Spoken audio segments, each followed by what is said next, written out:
विश्वविद्यालयों में assistant professor, associate professor और प्रोफेसर्स की नियुक्तियों की आरक्षण प्रणाली में 200 पॉइंट रोस्टर को बदलकर 13 पॉइंट विभागवार रोस्टर लागू करने के खिलाफ देश भर के एससी, एसटी और ओबीसी में जबरदस्त रोष देखा जा सकता है।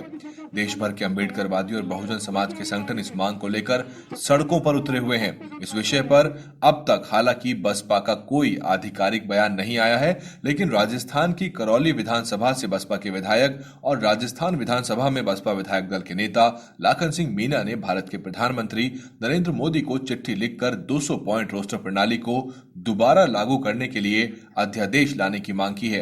विधायक लाखन सिंह मीणा ने कहा कि 13 पॉइंट विभागवार रोस्टर प्रणाली में एससी, एसटी और ओबीसी को आरक्षण का संवैधानिक अधिकार नहीं मिल सकता, क्योंकि इसमें रोस्टर प्रक्रिया सिर्फ 13 पदों तक होती है और ऐसे में क्रम संख्या 1 से 13 के बीच क्रम संख्या 4 का पद ओबीसी, 7 अनुसूचित जाति, 8 और 12 पिछड़ा वर्ग के लिए आरक्षित है और अनुसूचित जनजाति के लिए 7.5% आरक्षण के हिसाब से 13.33 नंबर का पद आरक्षित होना चाहिए। बसपा विधायक ने सारगर्भित और तार्किक विश्लेषण करते हुए इस पत्र में कई मांग सरकार से करी हैं। 200 पॉइंट रोस्टर को अध्यादेश या बिल के जरिए दोबारा बहाल किया जाए और यह अध्यादेश सभी शैक्षणिक पदों पर देश के तमाम विश्वविद्यालयों में लागू हो। विश्वविद्यालयों में सालों से खाली पड़े एससी, एसटी और ओबीसी के रिक्त पदों का बैकलॉग तुरंत भरा जाए। अध्यादेश के माध्यम से विश्वविद्यालयों में एससी, एसटी और ओबीसी वर्ग को वाइस चांसलर, निदेशक और प्रिंसिपल के पदों पर भी आरक्षण दिया जाए।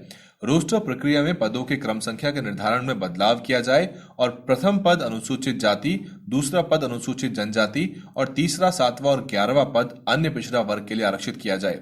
आरक्षण पर आए दिन चौतरफा हमला होता रहता है और सरकारें चाहे कुछ भी कहें, अप्रत्यक्ष तरीके से धीरे धीरे आरक्षण को निरर्थक और बेमानी कर दिया गया है।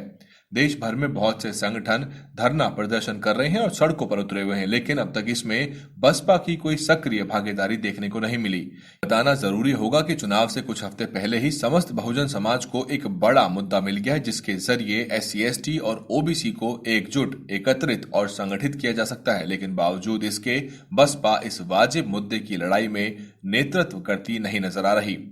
सपा बसपा गठबंधन होने के बाद यह बात साफ है कि भाजपा का सारा दारोमदार अन्य पिछड़ा वर्ग पे रहेगा और आरक्षण ही एकमात्र ऐसा मुद्दा है जो अनुसूचित जाति, अनुसूचित जनजाति और अन्य पिछड़ा वर्ग को एक सूत्र में पिरो सकता है। फिलहाल बसपा के नए विधायक लाखन सिंह मीणा का यह प्रयास सराहनीय कहा जा सकता है, लेकिन समय का तकाजा है कि बसपा इस मुद्दे पर राष्ट्रव्यापी आंदोलन शुरू करे। ब्यूरो रिपोर्ट, दलित न्यूज नेटवर्क। बहुजन मीडिया को मजबूत करने के लिए दलित न्यूज नेटवर्क को नीचे लाल रंग के सब्सक्राइब बटन को दबाकर दबाएं घंटी का बटन।